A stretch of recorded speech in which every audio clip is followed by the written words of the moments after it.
Om Swastiastu, selamat pagi. Kita bertemu kembali teman-teman dalam video sesi kedua. Yang belum kenal, saya perkenalkan diri dulu. Nama saya Inyoman Hermanto Darmawan, atau panggilannya Kaming, teman-teman biasa memanggil itu.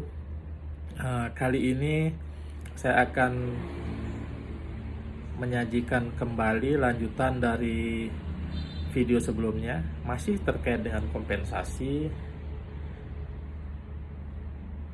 Yang kemarin itu dibahas adalah kompensasi keuangan langsung. Saya adalah mahasiswa program Pasca Sarjana Magister Manajemen Universitas Udayana Angkatan 43. Sebelumnya saya ucapkan terima kasih kembali kepada Bapak dosen, Bapak Agus Ganesha Rayuda, karena sudah membimbing saya untuk mata kuliah Manajemen Sumber Daya Manusia. Terima kasih juga kepada teman-teman yang sudah sempat menonton video saya sebelumnya, dan juga bagi teman-teman yang sudah memberikan masukan maupun tambahan dalam rangka perbaikan isi dari materi video tersebut. Bagi teman-teman yang belum sempat menontonnya, saya persilahkan, termasuk apabila nanti ingin memberikan masukan. Baik, yang berikutnya video ini akan menyajikan mengenai kompensasi, jenis kompensasi lainnya, yaitu kompensasi keuangan tidak langsung. Nanti juga akan disinggung sedikit mengenai kompensasi non keuangan. Jadi dengan video ini sudah lengkap penjelasan mengenai kompensasi. Tapi kembali, kami masih menerima masukan untuk menambah pengetahuan kita semua terkait dengan kompensasi, karena ada beberapa hal yang mungkin tidak tercakup dalam buku yang saya gunakan. Buku ini berjudul Human Resource Management yang diterbitkan oleh Pearson, disusun oleh Robert Wayne Mundi dan Joseph D. Matosio. Masih bukunya sama dengan yang saya ulas di video sebelumnya. Baik, kita lanjutkan. Dari segi definisi, penghargaan total itu adalah semua kompensasi yang dipersepsikan oleh karyawan sebagai suatu nilai dari pekerjaan yang dia lakukan. Nilai itu dapat berupa keuangan maupun non keuangan. Keuangan sudah kita bahas pada sesi video yang pertama minggu lalu. Nah, sekarang kita akan membahas mengenai kompensasi non keuangan. Kompensasi non keuangan itu terdiri dari kepuasan yang diperoleh seseorang dari pekerjaan itu sendiri atau dari lingkungan psikologis atau fisik di mana orang tersebut bekerja. Nah, ini berhubungan dengan pekerjaan. Misalnya pekerjaan dilakukan itu adalah pekerjaan yang penting atau berarti. Nah, itu juga merupakan suatu kompensasi sendiri bagi karyawan. Atau pekerjaan itu adalah pekerjaan yang dihargai. Misalnya sebagai seorang polisi atau dokter atau pemadam kebakaran. Kalau di luar itu pemadam kebakaran itu adalah pekerjaan yang cukup bergengsi. Atau mungkin yang suka nonton di Baywatch itu adalah lifeguard. Nah, itu juga pekerjaan yang penting dan dihargai di masyarakat. Selain itu, hal lainnya adalah pekerjaan itu memuaskan. Pekerjaan tersebut dapat memberikan kesempatan belajar. Pekerjaan tersebut dinikmati oleh karyawan, dan pekerjaan tersebut adalah pekerjaan yang menantang. Nah, ini faktor-faktor kompensasi non keuangan yang bisa menarik minat calon tenaga kerja maupun mempertahankan tenaga kerja yang sudah ada. Hal lain yang berhubungan dengan lingkungan pekerjaan, ini termasuk kompensasi non keuangan. Misalnya kebijakan perusahaan yang jelas dan bagus, jadi karyawan merasa nyaman bekerja karena ketentuan-ketentuan yang ada di sana jelas dan bisa diterapkan kepada semua pihak. Berikutnya adalah pimpinan yang pintar, karyawan lain yang kompeten, jadi karyawan merasa bisa saling belajar dari rekan-rekan karyawan lain yang kompeten. Kemudian rekan kerja yang menyenangkan. Nah, ini akan kita ulas juga sedikit nanti di contoh kompensasi keuangan tidak langsung. Berikutnya adalah simbol status yang bagus, kondisi kerja yang nyaman dan aman. Hal lain yang dapat diberikan oleh perusahaan sebagai kompensasi non-keuangan adalah misalnya tempat kerja yang fleksibel, waktu kerja yang fleksibel, jam kerja yang dapat dipadatkan, atau memungkinkan part-time atau paruh waktu jika karyawan menginginkan lebih banyak waktu bersama keluarga.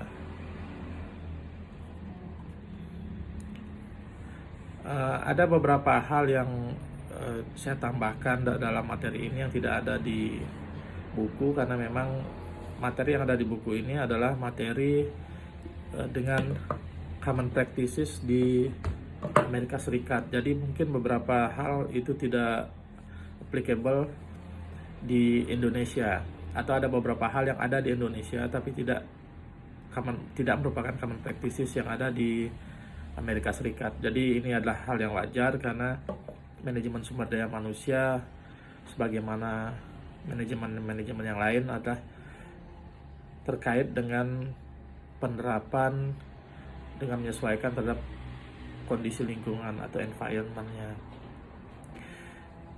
Kemudian kita akan bahas mengenai kompensasi keuangan tidak langsung. Kompensasi keuangan tidak langsung adalah suatu seluruh penghargaan keuangan yang tidak termasuk kompensasi keuangan langsung. Nah, iyalah, namanya juga tidak langsung. Baik, itu pengertian yang saya sadur dari buku. Secara sederhana kita dapat gambarkan sebagai suatu pengeluaran uang oleh perusahaan sebagai bentuk kompensasi, namun tidak secara langsung dinikmati secara uang oleh karyawan. Jadi uang itu tidak langsung mengalir kepada karyawan, tetapi melalui sesuatu, apakah layanan ataukah layanan atau jasa ataukah benda.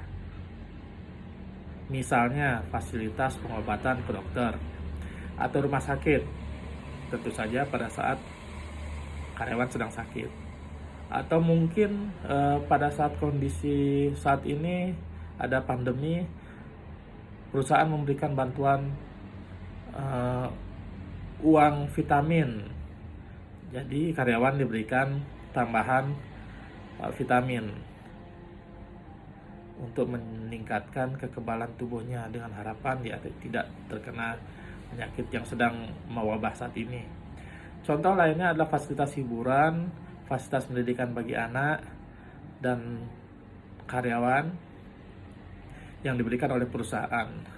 Kompensasi ini tidak secara khusus terkait dengan produktivitas karyawan. Mereka menerima kompensasi ini karena merupakan bagian dari perusahaan. Jadi karena dia bekerja di perusahaan, makanya mendapatkan ini dan tidak ada hubungan dengan kinerja atau produktivitas. Oleh karena itu, meskipun misalnya kompensasi ini merupakan hal yang bernilai dalam proses rekrutmen, artinya pada saat rekrutmen salah satu hal yang memotivasi calon karyawan untuk bergabung dengan perusahaan adalah faktor-faktor ini, faktor kompensasi keuangan tidak langsung. Namun dalam produktivitas, menurut Mondi yang menyusun buku ini, itu tidak ada kaitannya dengan peningkatan kinerja. Untuk proses rekrutmen dan mempertahankan karyawan, iya, tapi meningkatkan kinerja tidak. Kenapa? Karena semua karyawan memperoleh manfaat yang sama dari kompensasi keuangan tidak langsung tersebut.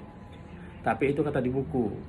Saya memiliki pendapat yang agak berbeda, di mana menurut saya kompensasi tidak langsung ini dapat menjadi salah satu pemanis bagi karyawan untuk meningkatkan kinerja. Tidak usah berpanjang-panjang, saya ambilkan saja contoh. Misalnya asuransi kesehatan.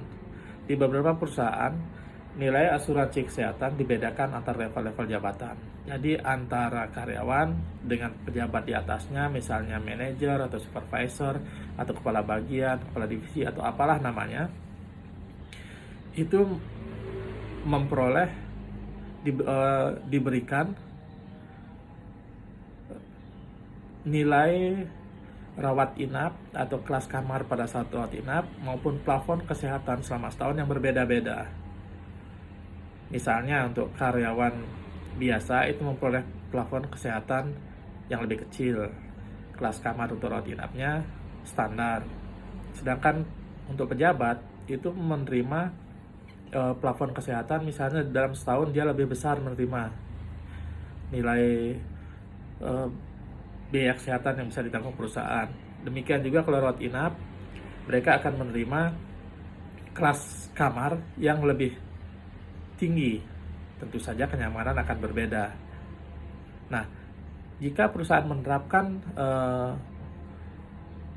penjenjangan dalam hal pelayanan kesehatan ini, itu menurut saya bisa memberikan motivasi bagi karyawan untuk dapat meningkatkan kinerjanya. Tentu saja dengan harapan peningkatan kinerja sejalan dengan adanya promosi.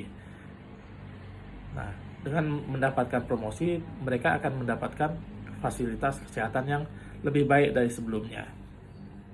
Nah, inilah yang menurut saya akan menjadi motivasi bagi karyawan untuk meningkatkan produktivitasnya. Tentu saja memang perusahaan juga memiliki struktur organisasi tertentu yang tidak bisa dengan mudah untuk mempromosikan setiap karyawan yang berkinerja tinggi. Tapi paling tidak, apabila kinerja karyawan sudah sebagian besar tinggi, bisa dibuat leveling lagi terkait dengan biaya kesehatan yang ditanggung oleh perusahaan. Misalnya untuk karyawan senior dengan kinerja yang bagus misalnya, atau karyawan junior yang berkinerja bagus dalam beberapa periode berturut-turut, periode tahun anggaran berturut-turut, mereka akan diberikan kelas kamar yang setara dengan kelas kamar rawat inap bagi pejabat di atasnya. Nah, hal-hal ini bisa dilakukan oleh manajemen perusahaan dengan memadukan atau membaurkan dengan kompensasi-kompensasi lainnya. Selanjutnya disebutkan bahwa banyak perusahaan menyadari bahwa mereka memiliki tanggung jawab kepada karyawannya untuk menyediakan program-program kesehatan lain seperti asuransi dan program lainnya seperti asuransi kesehatan, terciptanya keamanan kerja. Yang dimaksud dengan keamanan ini bukan cuma keamanan yang dijaga oleh satpam, tapi juga keamanan atas kelangsungan pekerjaannya. Siapa sih yang mau di PHK kalau kita masih suka bekerja di situ? Kecuali kalau kondisi memang dalam kondisi krisis dan sebagainya yang memaksa perusahaan harus tutup. Keamanan lainnya adalah keamanan di tempat bekerja. Misalnya kondisi layout pabrik yang tidak menimbulkan potensi bahaya yang tinggi. Nah, itu juga merupakan hal-hal yang penting dilakukan oleh perusahaan. Ini juga tidak hanya concern dari karyawan, tapi juga seharusnya menjadi concern dari perusahaan. Karena dengan layout pabrik atau ruang kerja yang bagus, potensi untuk terjadinya resiko baik resiko kecelakaan maupun resiko sakit bagi pegawai atau karyawan, kemudian resiko lainnya seperti resiko kehilangan barang-barang yang ada di perusahaan itu akan dapat dikurangi. Jadi ini juga akan membuat tambahan keuntungan bagi perusahaan. Bukan keuntungan dalam arti laba secara langsung, tapi manfaat bagi perusahaan itu bisa meningkat. Berdasarkan survei yang dilakukan oleh beberapa lembaga survei di Amerika Serikat, diketahui bahwa biaya-biaya ini mencapai 30% dari biaya kompensasi yang dikeluarkan oleh perusahaan. Jadi cukup tinggi biaya yang dikeluarkan untuk penyediaan program-program asuransi dan sebagainya. Namun kembali hal tersebut wajib dilakukan oleh perusahaan untuk mempertahankan karyawan yang berkualitas agar tetap loyal di perusahaan itu dan tidak mencari tempat yang lebih baik. Ini hal yang wajar dan kita pun juga tidak bisa melarang. Yang bisa kita lakukan adalah melakukan upaya-upaya untuk mempertahankan mereka. Berdasarkan survei pula diketahui bahwa kompensasi yang diberikan kepada karyawan merupakan faktor tertinggi kedua dalam menentukan kepuasan kerja setelah keamanan kerja yang menduduki peringkat pertama. Jadi tinggi sekali sebenarnya ini faktor kompensasi ini. Memang seperti yang saya sempat ulas di video sebelumnya, kita juga perlu melihat faktor hierarki kebutuhan yang dijelaskan oleh Abraham Maslow. Jadi tergantung pula, tapi sebagian besar memang tujuan kita bekerja adalah untuk mendapatkan kompensasi. Apakah kompensasi tersebut secara langsung dalam bentuk keuangan, gaji, upah dan sebagainya, atau bonus-bonus dan sebagainya, tapi juga kompensasi yang tidak langsung seperti kesehatan. Karena dalam asuransi itu terdapat hukum bilangan besar, jadi semakin banyak yang menjadi peserta asuransi, premi yang dibayarkan atau biaya yang dibayarkan oleh perorangan di dalam suatu perusahaan itu akan menjadi lebih kecil. Itulah prinsip asuransi. Jadi hal tersebut akan berguna bagi karyawan daripada dia harus melakukan sendiri program asuransi tersebut. Yang tadi sudah dijelaskan juga bahwa peringkat pertama adalah keamanan kerja. Jadi karyawan juga ingin merasa aman baik terhadap kelangsungan pekerjaannya maupun keamanan pada saat dia bekerja. Termasuk juga keamanan yang bisa disiapkan oleh rekan-rekan tenaga pengamanan atau satpam. Itu penting. Selanjutnya kita bahas secara teoritis mengenai kompensasi keuangan tidak langsung. Ada beberapa bentuk dari kompensasi keuangan tidak langsung ini. Ada yang terkait dengan ketentuan pemerintah atau yang dikenal dengan istilah legally required benefits, di mana ini adalah manfaat yang dipersyaratkan oleh peraturan yang dibuat oleh pemerintah. Kalau di Indonesia sendiri ini ada beberapa peraturannya, secara umum itu tercover atau tercantum di Undang-Undang Ketenagakerjaan, Undang-Undang Nomor 13 Tahun 2003. Apa-apa hal-hal mendasar yang wajib diberikan oleh perusahaan kepada karyawannya. Manfaat dasar yang ditetapkan oleh pemerintah ini ada yang bersifat manfaat pilihan dan manfaat sukarela. Manfaat pilihan ditentukan oleh manajemen perusahaan sendiri apabila tidak terdapat serikat pekerja atau kesepakatan antara perusahaan dengan serikat pekerja bagi perusahaan yang memiliki serikat pekerja. Jadi serikat pekerja itu tidak wajib dibentuk oleh karyawan dalam satu perusahaan. Manfaat sukarela. Tadi ada manfaat pilihan, yang kedua ada manfaat sukarela. Manfaat sukarela di lain pihak biasanya 100% dibayarkan oleh karyawan, namun biaya administrasinya dibayarkan oleh perusahaan. Kenapa karyawan bersedia atau sukarela untuk melakukan ini? Karena kembali tadi pada prinsip dasar asuransi, semakin besar peserta dalam suatu program, maka premi yang akan dibayarkan akan lebih rendah.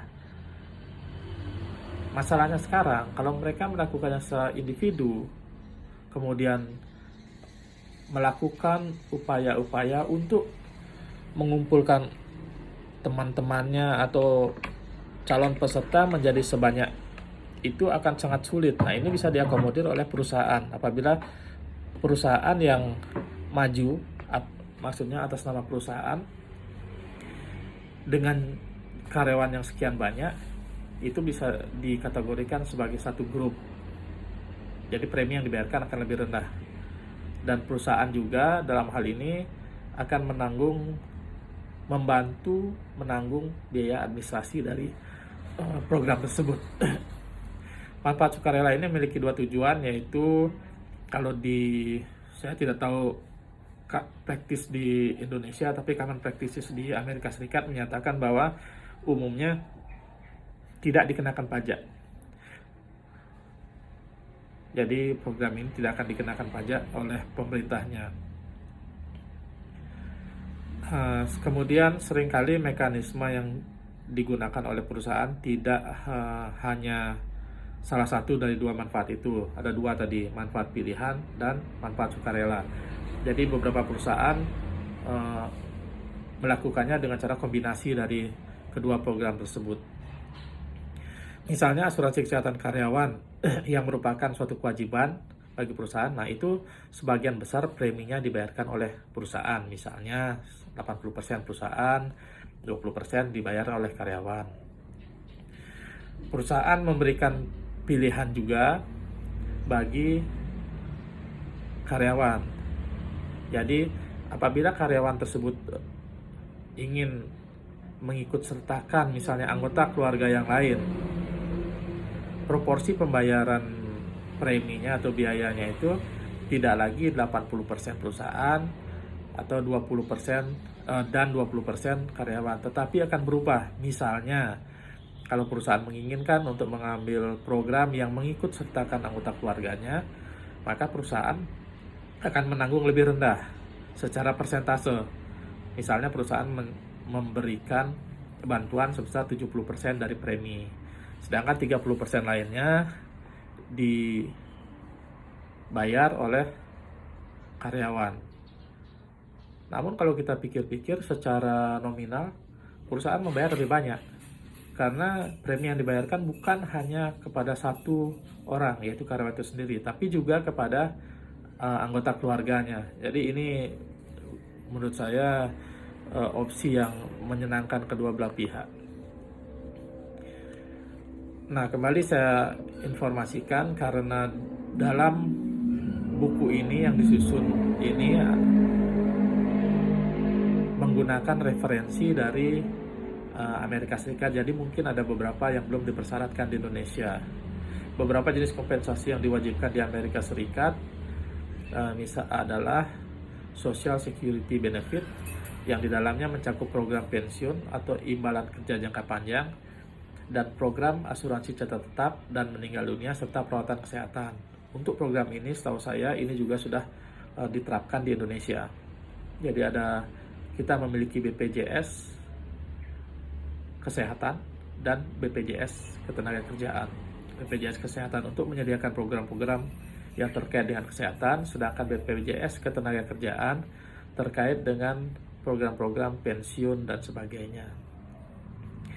Asuransi cacat tetap ini common practices di Amerika Serikat ya. Asuransi cacat tetap diberikan kepada karyawan yang mengalami cacat tetap karena menjalankan tugasnya atau karena kecelakaan kerja. Sedangkan asuransi meninggal dunia diberikan kepada janda atau duda yang ditinggalkan oleh karyawan yang meninggal dunia dan anak-anak mereka yang belum menikah hingga mencapai usia 18 tahun.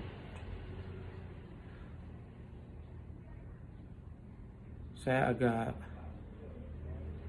aneh juga menggunakan istilah menikah karena yang diatur dalam undang-undang adalah undang-undang perkawinan, tapi kadang-kadang diasosiasikan berbeda terkait dengan istilah kawin tersebut. Baik, kita lanjutkan saja. Program kesehatan, program perawatan kesehatan atau healthcare diberikan kepada orang yang berusia 65 tahun atau lebih dan mereka yang mengalami cacat tetap atau disabilitas sebelum mencapai usia tersebut. Jadi keseluruhan program asuransi ini dibayarkan secara proporsional oleh karyawan dan perusahaan. Selanjutnya di Amerika Serikat juga ada asuransi pengangguran. Asuransi ini menyediakan bantuan uang kepada karyawan yang diberhentikan bekerja. Jangka waktunya cukup panjang, bisa sampai 26 minggu. Atau akan diberhentikan apabila mereka mendapatkan pekerjaan baru. Enak ya? Sebenarnya sih tidak. Siapa sih yang ingin kehilangan pekerjaan? Saya yakin nominal yang diberikan juga mungkin hanya sedikit di atas standar biaya hidup yang ada di Amerika Serikat. Jadi mereka akan juga tetap harus mencari pekerjaan baru. Dan tentu saja bagi seseorang, nilai bantuan ini yang namanya juga bantuan pasti tidak akan mencukupi seluruh kebutuhan mereka. Apalagi keinginan. Ada dua perbedaan istilah di situ, kebutuhan dan keinginan. Jadi kalau karyawan ingin mendapatkan lebih, ya dia harus bekerja.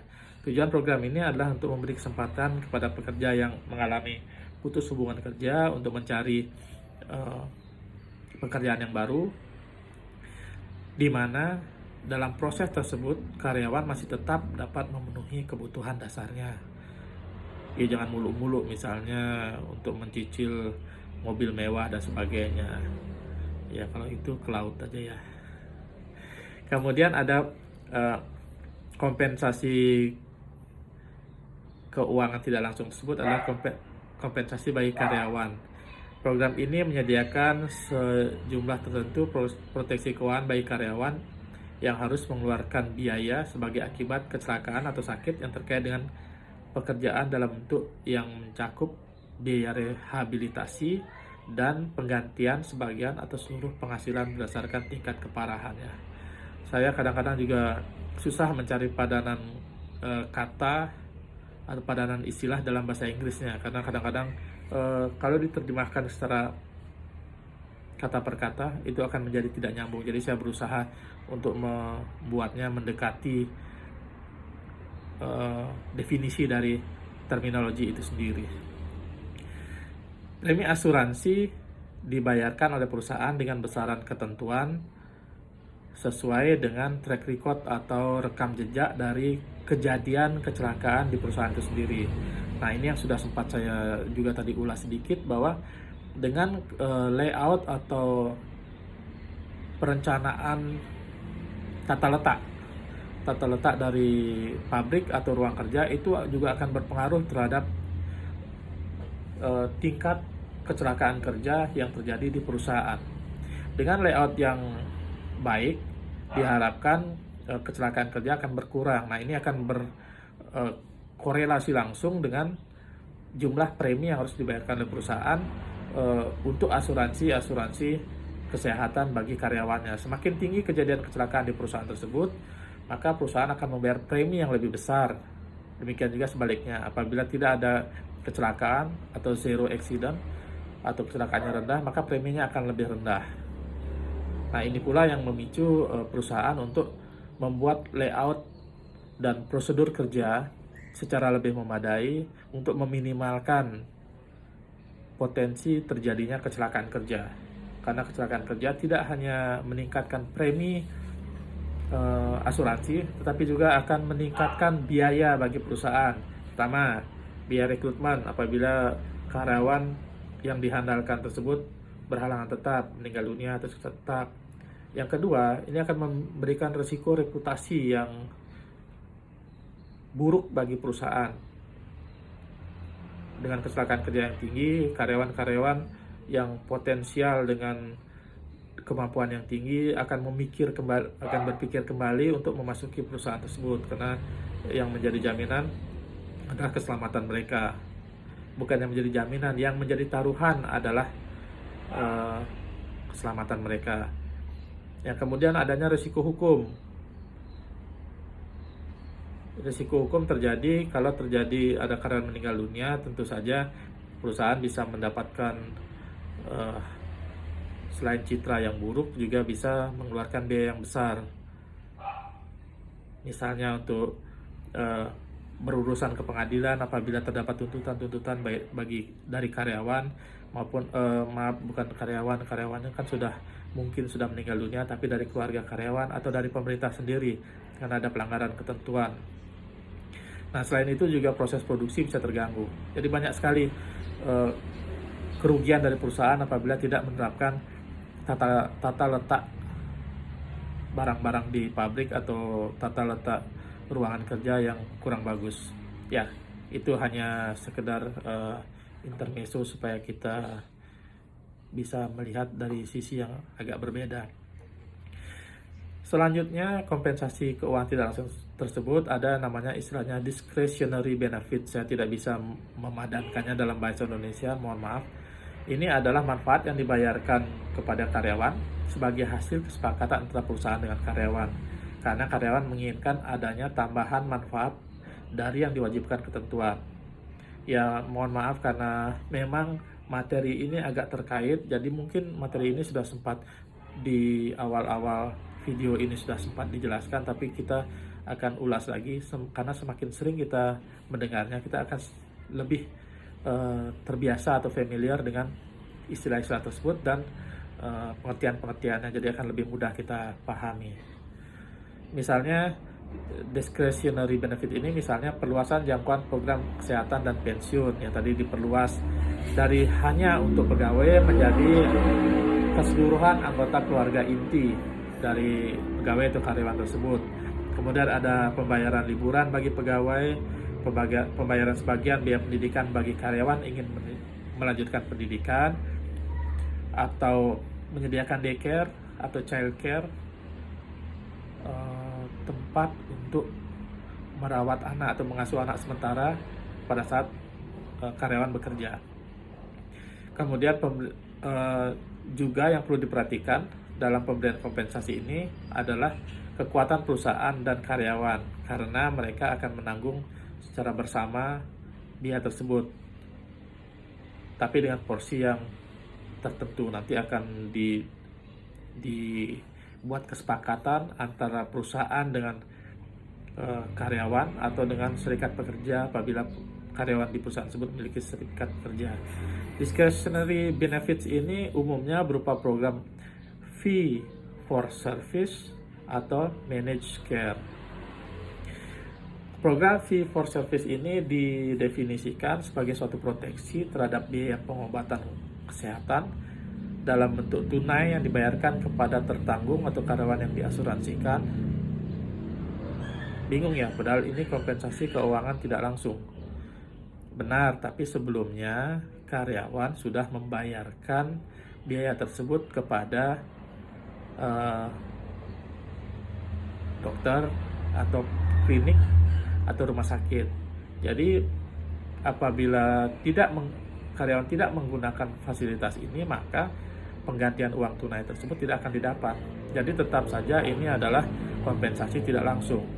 Istilahnya ini reimbursement, jadi penggantian biaya. Atau perusahaan, masih tentang fee for service program ini, atau perusahaan langsung membayarkan kepada penyedia jasa kesehatan seperti dokter praktek, klinik atau rumah sakit yang menjadi langganan, di mana karyawan bisa mendatangi tempat-tempat tersebut untuk mendapatkan pelayanan kesehatan. Yang ditanggung biasanya biaya rumah sakit, biaya operasi, atau biaya dokter. Jenis yang kedua, yang tadi kan ada fee for service, sekarang ada managed care. Program managed care ini menekankan pada kontrol biaya dengan membatasi pilihan rumah sakit dan dokter yang dapat digunakan oleh karyawan perusahaan apabila memerlukan tindakan medis.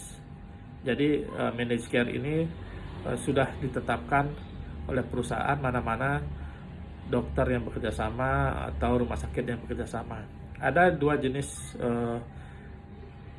program managed care ini, yaitu yang pertama Health Maintenance Organization atau Prepaid Medical Services. Saya juga tidak menemukan padanan yang layak untuk alih bahasakan, jadi saya masih menggunakan bahasa Inggrisnya. Health Maintenance Organization atau Prepaid Medical Services.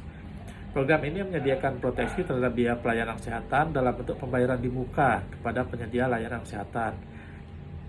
beberapa kesamaan dengan program fee for service, yaitu sama-sama menetapkan jumlah maksimum yang dapat dibayarkan untuk pelayanan kesehatan selama setahun atau selama masa tahun program. Terdapat klausul kondisi kesehatan karyawan sebelum program, mensyaratkan sertifikat kesehatan sebelum pendaftaran pesertaan, adanya pendapat kedua atau second opinion sebelum dilakukan operasi, dan ada batas maksimum pertanggungan. Jadi ada dua tadi jenisnya, fee for service dan managed care. Managed care sendiri juga ada beberapa bentuknya. Salah satunya adalah Health Maintenance Organization atau Prepaid Medical Services. Jadi antara jenis pertama dari managed care ini dengan fee for services itu ada perbedaan. Yang pertama, Prepaid Medical Services ini memberikan pelayanan dibayar di muka, sedangkan fee for service berdasarkan reimbursement, penggantian biaya. Yang kedua, Prepaid Medical Services ini mengikut sertakan penggunaan dokter fasilitas pertama sebagai kontrol biaya. Sedangkan kalau fee for service itu bebas. Contoh sederhananya gini, dalam fasilitas fee for service, karyawan bisa langsung masuk ke mencari dokter spesialis karena dia sudah merasa, oh ini yang sakit ada telinga, jadi mencari dokter THT. Itu dimungkinkan karena memang ada plafonnya juga. Jadi berdasarkan plafon itu terserah dia mau kemana, sepanjang dalam setahun ada plafon tertentu yang tidak boleh dilebihi. Sedangkan untuk yang prepaid medical services sudah ditentukan. Jadi seperti BPJS itu ada fasilitas kesehatan pertama, jadi ke sana dulu. Nanti fasilitas kesehatan pertama ini atau dokter ini akan merujuk kepada fasilitas kesehatan berikutnya yang lebih tinggi atau kepada dokter spesialis dan sebagainya. Ini mirip seperti itu. Jadi ini untuk menghindari penyalahgunaan, bukan penyalahgunaan sih sebenarnya, untuk membuat efisien biaya sehingga tidak karyawan yang hanya sakit biasa tidak langsung menuju ke dokter spesialis yang mana seharusnya itu cukup selesai di dokter umum. Jadi di program Prepaid Medical Services ini ada dokter pertama yang memfilter, oh ini langsung diberikan obat atau harus dirujuk ke fasilitas kesehatan yang lebih tinggi atau dokter spesialis. Demikian juga halnya kalau memerlukan operasi. Yang ketiga, sesuai dengan tujuan program managed care untuk mengontrol biaya, jadi tarif yang dibebankan pada program ini lebih murah daripada fee for service. Bentuk kedua dari program managed care adalah private provider organization. Pada program ini sejumlah penyedia layanan kesehatan sepakat untuk menyediakan layanan kesehatan bagi sejumlah karyawan dengan program reimbursement, penggantian biaya yang lebih tinggi daripada program fee for service. Jadi ini juga mirip dengan fee for service, tapi bedanya ini ada sejenis kalau di Indonesia mungkin sejenis Edmedica ya, provider yang menyediakan layanan beberapa banyak rumah sakit yang bekerja sama dengan dia. Jadi biaya bisa ditetapkan. Dan kembali karena ini mirip dengan asuransi, semakin banyak pesertanya, biaya yang dikeluarkan akan semakin sedikit. Jadi manfaat yang diterima oleh karyawan bisa lebih tinggi. Program kompensasi selanjutnya adalah program asuransi khusus, di mana perusahaan seringkali menggunakan program asuransi yang terpisah untuk menyediakan manfaat khusus. Misalnya program kesehatan gigi, kesehatan mata, obat-obatan yang memerlukan resep dokter, bukan obat yang bisa dibeli bebas. Kemudian ada program kesehatan mental atau program menghilangkan ketergantungan dari penyalahgunaan obat, baik obat-obat yang legal, yang diperoleh secara legal, maupun obat-obat terlarang. Termasuk juga ketergantungan pada alkohol, karena hal-hal ini akan berpengaruh pada produktivitas karyawan. Coba bayangkan, kalau karyawannya mabuk sambil bekerja, apa yang terjadi? Yang terjadi hanya geleng-geleng. Ya, Jadi produksi akan terhambat juga. Belum lagi meningkatkan risiko. Jadi perusahaan juga menyediakan hal-hal seperti ini, terutama di luar negeri di mana alkohol adalah hal yang biasa untuk menghangatkan badan dan kadang digunakan secara berlebihan. Nah, ini yang perlu diperhatikan juga oleh perusahaan. Ada hal-hal yang pasti akan terjadi, tidak bisa dihindari maksudnya. Nah, ini hal-hal yang harus dicarikan solusi untuk penyelesaiannya. Nah, ini contohnya alkohol, penyalahgunaan alkohol yang terjadi oleh karyawan. Kemudian ada juga program perawatan kesehatan yang didorong oleh karyawan. Ini saya berusaha memadankannya karena judulnya Employee Driven Healthcare. Ya, driven saya analogikan dengan didorong oleh karyawan. Baik, program ini merupakan bagian dari program Managed Care. Jadi tadi ada program Managed Care-nya, ada fee for service, kemudian yang kedua ada Managed Care. Program asuransi ada dua, fee for service, yang kedua ada Managed Care. Nah, Managed Care ini ada tadi prepaid medical services, kemudian ada preferred provider organization, ada program asuransi khusus, dan yang berikutnya program perawatan kesehatan yang didorong oleh karyawan. Nah, program ini sangat populer. Program Managed Care ini sangat populer bagi perusahaan karena tadi dia dapat mengontrol biaya, ada plafon tertentu. Tapi bagi karyawan, program ini memberikan pembatasan karena mereka dibatasi harus berobat ke dokter mana dan di rumah sakit mana yang mereka pilih untuk berobat. Dan kadang-kala kita sendiri juga merasakan seperti itu. Kita tidak cocok dengan dokter yang lain. Kita hanya cocok dengan dokter tertentu ya karena sudah biasa dan sebagainya, atau memang hanya perasaan. Ya, main perasaan ya. Nah, itulah yang menjadi kendala untuk mempertemukan dua kebutuhan dari karyawan maupun perusahaan ini. Perusahaan tentu akan kontrol biaya. Sebisa mungkin mereka akan membuat biaya itu tidak berbeda atau memiliki deviasi atau tingkat menaik turun yang signifikan, karena itu akan berpengaruh terhadap laporan keuangan perusahaan. Sedangkan karyawan hanya berpikir kami harus mendapatkan layanan kesehatan yang baik dan sesuai dengan kami, dan itu hal yang manusiawi. Jadi kedua belah pihak memiliki argumen tersendiri yang sama-sama masuk akal. Misalnya kelas kamar, perusahaan menetapkan standar sedangkan kita ingin cari yang lebih nyaman, jadi itu tidak ketemu. Nah, untuk mempertemukan kedua kebutuhan yang agak berbeda ini, maka dilakukan pendekatan program Managed Care yang dapat diterima oleh kedua belah pihak. Di luar, di Amerika Serikat, pendekatan ini digunakan dengan membuat antara lain health saving account atau akun tabungan kesehatan, yang kedua akun penggantian biaya kesehatan atau health reimbursement account, dan akun pengeluaran fleksibel atau flexible spending account, di mana biaya-biaya tersebut menjadi sumber pembiayaan biaya kesehatan karyawan yang ditanggung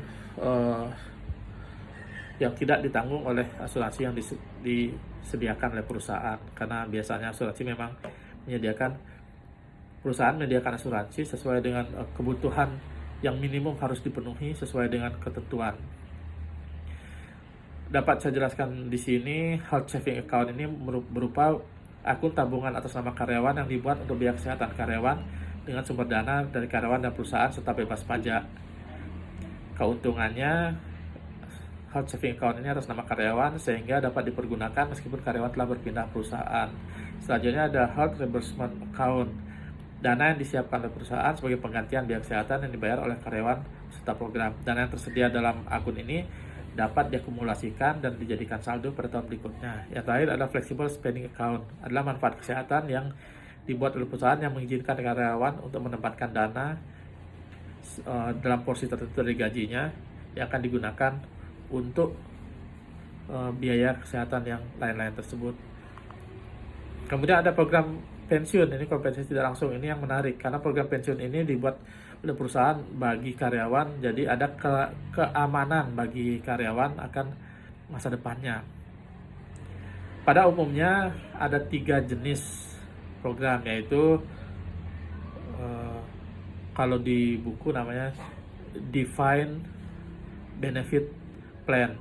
Kalau saya analogikan di Indonesia itu adalah program pensiun manfaat pasti, dan ada yang kedua Defined Contribution Plan atau program iuran pasti di Indonesia. Yang ketiga ada kombinasi antara kedua programnya.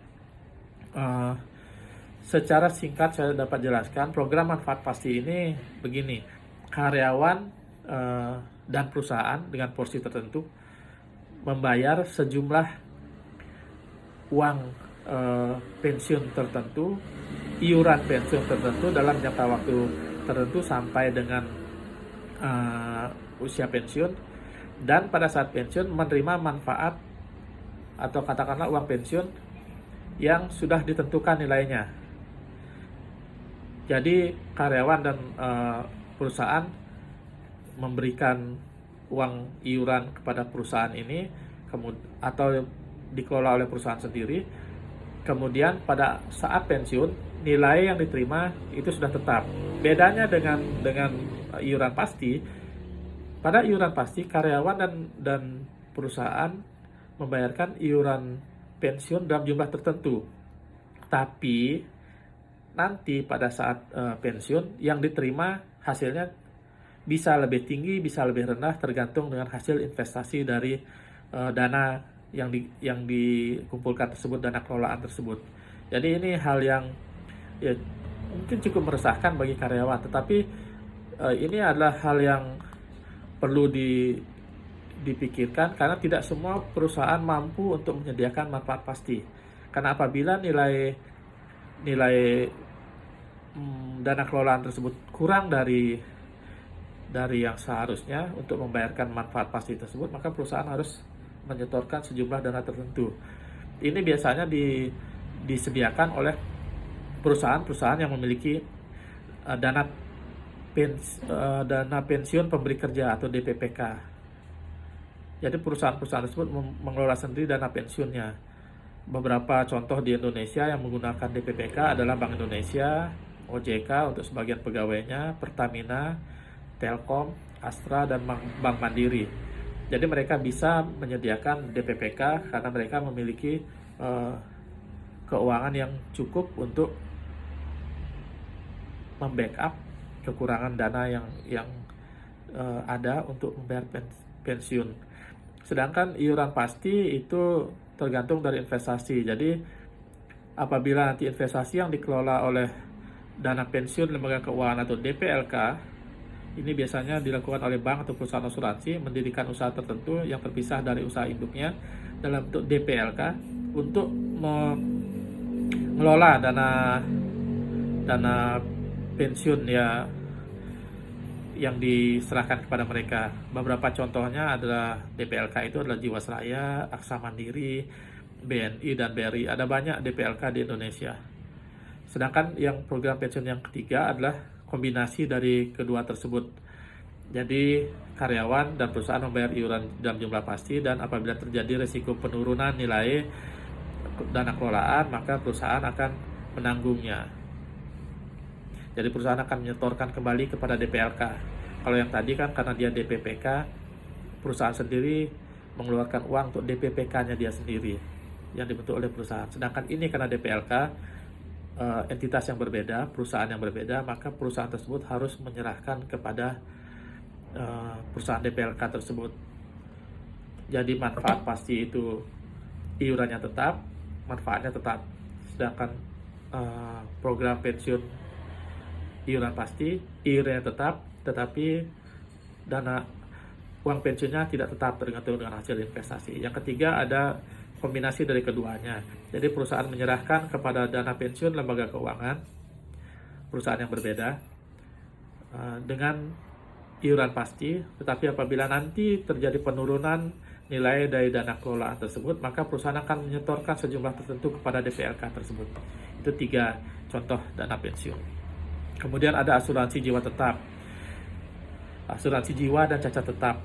Asuransi jiwa ini memiliki 2 jenis, yaitu term insurance, di mana asuransi dibayarkan hingga batas usia pensiun. Jadi setelah batas usia pensiun, apabila terjadi meninggal dunia atau cacat tetap, itu tidak dibayarkan.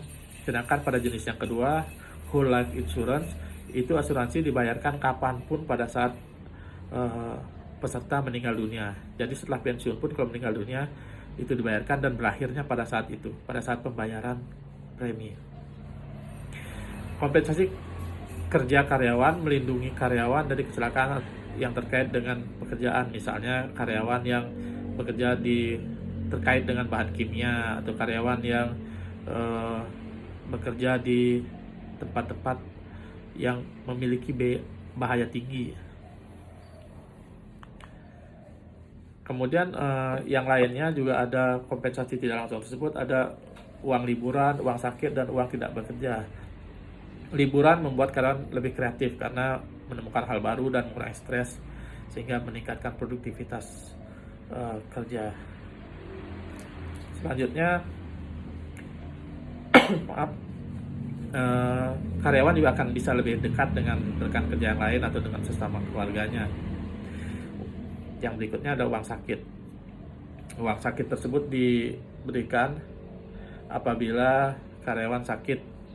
Jadi ini jenis yang agak berbeda, di mana di Amerika Serikat ada uang sakit. Jadi apabila karyawan sakit, dia tidak bekerja, diberikan waktu untuk istirahat dan diberikan uang sakit. Yang tipe berikutnya adalah uang tabungan tidak bekerja, paid type of banks istilahnya. Ini ada praktek yang biasa dilakukan di mana-mana. Jadi perusahaan tidak menyediakan uang sakit, tetapi menyediakan cuti tertentu. Maaf, bukan cuti tertentu, tapi menyediakan hari libur tertentu, sejumlah hari libur tertentu yang dapat dipergunakan oleh karyawan, baik apabila dia ingin mempunyai urusan pribadi tertentu, atau ingin liburan, atau ingin menggunakannya untuk hal-hal lain, misalnya untuk mengurus pajak sendiri, atau mengurus kredit dan sebagainya. Jadi ini dilakukan untuk menghindari kecurangan-kecurangan yang mungkin terjadi apabila perusahaan menerapkan uang sakit yang tadi. Jadi karyawan pura-pura sakit supaya bisa tidak bekerja dan mendapatkan uang sakit. Ini juga akan mengurangi ketidakpastian jumlah karyawan yang hadir, karena apabila akan mengambil waktu tidak bekerja ini, karyawan harus mengajukannya beberapa hari sebelumnya atau seminggu sebelumnya. Ini juga untuk mengurangi perselisihan di antara pihak SDM, manajemen sumber daya manusia yang ada di perusahaan tersebut, dengan karyawan, karena bisa terjadi saling curiga.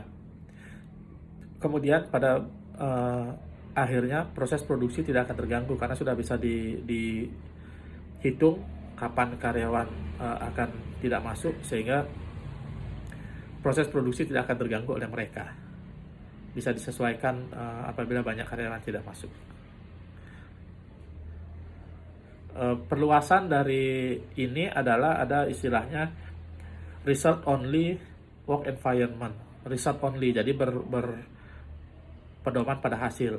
Jadi karyawan bebas bekerja di mana saja dan kapan saja, asal hasilnya sesuai tepat waktu dan sesuai kualitasnya. Nah, ini juga bisa dijadikan hal yang menarik terutama bagi anak-anak muda sekarang yang lahir di zaman milenial ini. Kemudian ada juga cuti panjang. Cuti panjang ini diberikan kepada perusahaan dengan tetap dibayarkan gajinya penuh atau sebagian. Cuti ini bisa mencapai jangka waktu 2 bulan. Ini sudah diterapkan di beberapa perusahaan, misalnya kalau di luar di Xerox, Stonyfield Farm, Clip Bar, dan kalau di Indonesia juga ada beberapa BUMN yang sudah menerapkan seperti Jiwasraya, dan juga di lembaga negara seperti OJK dan Bank Indonesia. Tujuannya sama, ini untuk menyegarkan perusahaan dan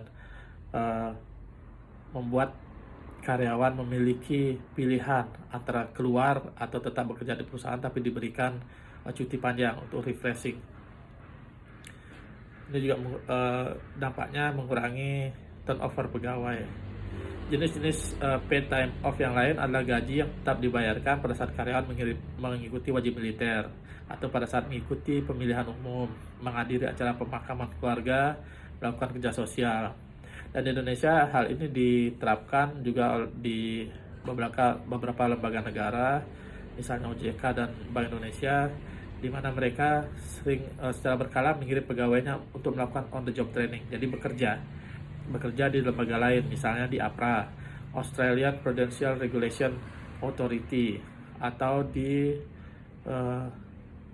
Otoritas Jasa Keuangan Jepang, JFSA, Japan Financial Services Agency. Jadi ini mereka menimba ilmu dengan bekerja langsung di kedua lembaga tersebut. Nah, ini juga tetap diberikan gaji sesuai dengan yang sebelumnya, meskipun di sana juga diberikan tambahan uang saku.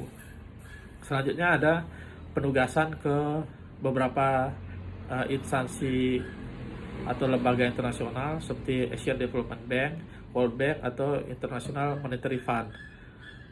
Nah, ini ada jenis-jenis paid time off. Dia tidak bekerja di perusahaan, tetapi dia bekerja di tempat lain dan tetap digaji. Nah, ini juga berguna bagi perusahaan karena mereka akan mendapatkan pengalaman yang lebih saat bekerja di institusi atau perusahaan yang berbeda.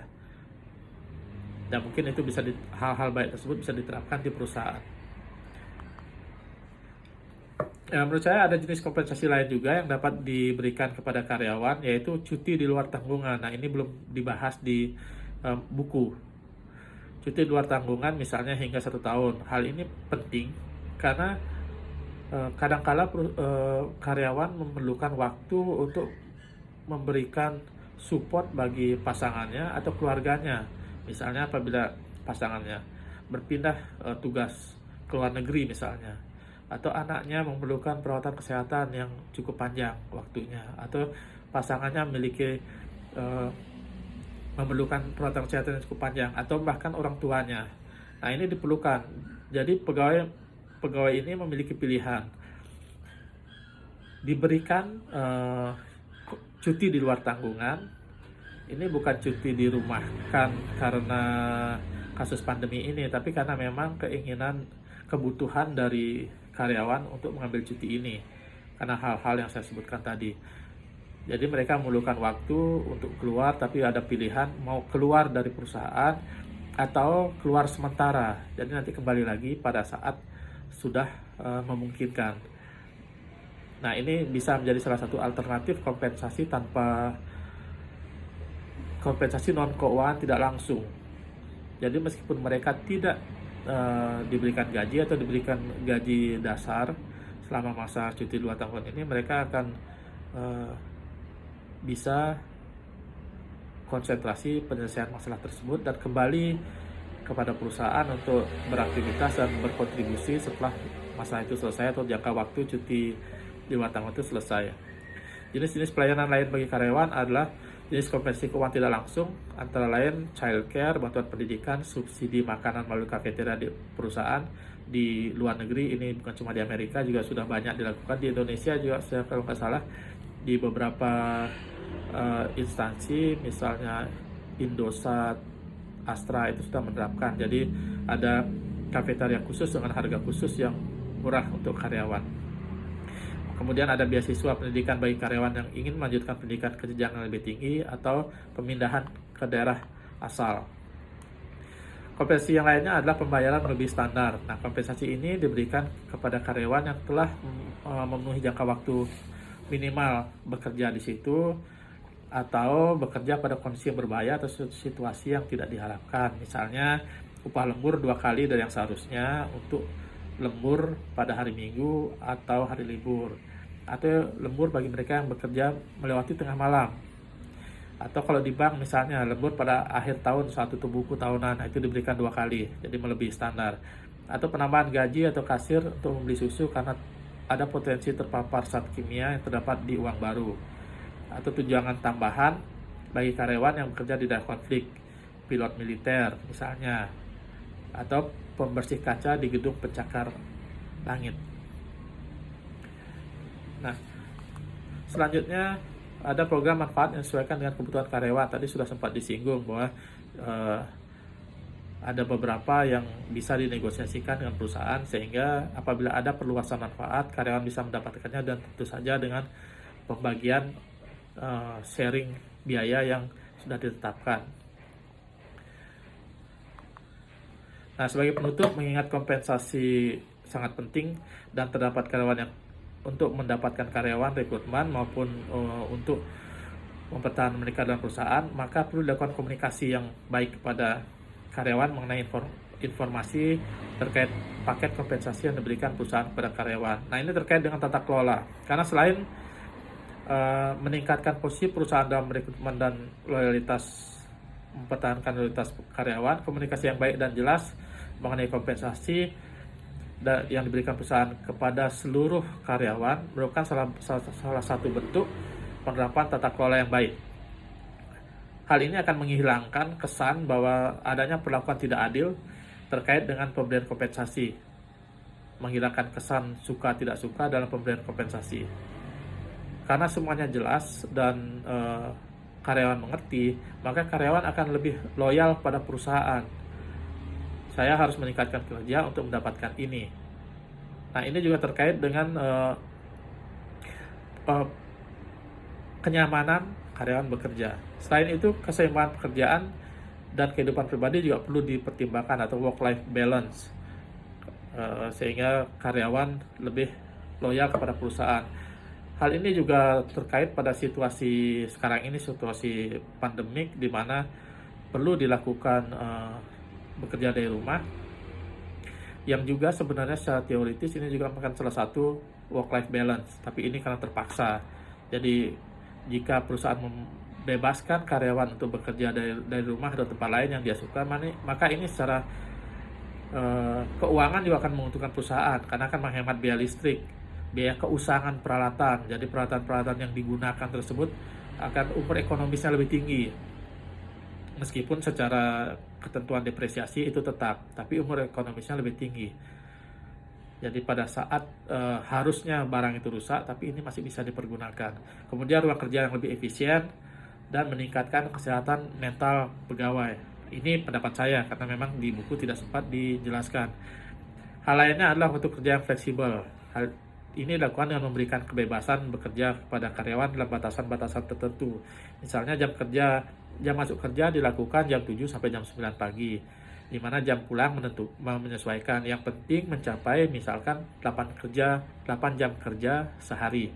Jadi kalau mereka datang jam 7, ya mereka tinggal ditambah 8 jam plus 1 jam istirahat. Itu jam pulangnya. Sedangkan apabila mereka datang jam 9, ditambah 8 jam kerja plus 1 jam istirahat, itulah jam pulang mereka.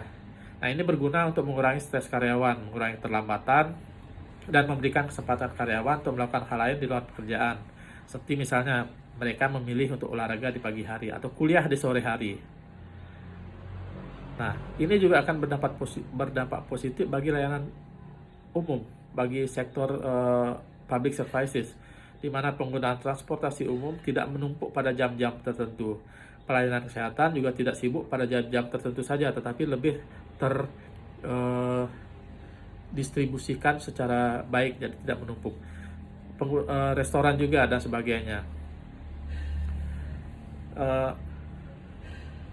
Hal lain adalah bekerja dari jarak jauh, baik di rumah maupun di tempat lain selain kantor. Nah, ini disukai oleh teman-teman karyawan yang milenial, atau bekerja paruh waktu.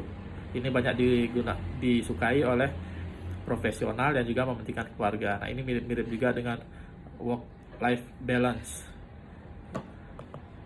Nah, hal-hal ini perlu dipertimbangkan oleh perusahaan. Contoh-contoh dari kompensasi keuangan tidak langsung. Karena secara langsung akan meningkatkan produktivitas bagi karyawan. Kinerja karyawan akan meningkat, sehingga kinerja perusahaan akan meningkat, yang pada akhirnya akan meningkatkan laba perusahaan dan juga nilai perusahaan itu. Dengan demikian, visi dari perusahaan dapat tercapai. Itu saja yang dapat saya sampaikan terkait dengan kompensasi keuangan tidak langsung dan sedikit kompensasi non keuangan tadi di awal. Terima kasih atas kesediaannya untuk mendengarkan ulasan ini. Saya tetap berharap ada kritik, saran, atau masukan yang bersifat membangun sehingga menambah wawasan kita dalam mendefinisikan kompensasi bagi karyawan. Nah, sekian saja yang dapat saya sampaikan. Terima kasih. Selamat pagi. Om Santi, Santi, Santi. Om.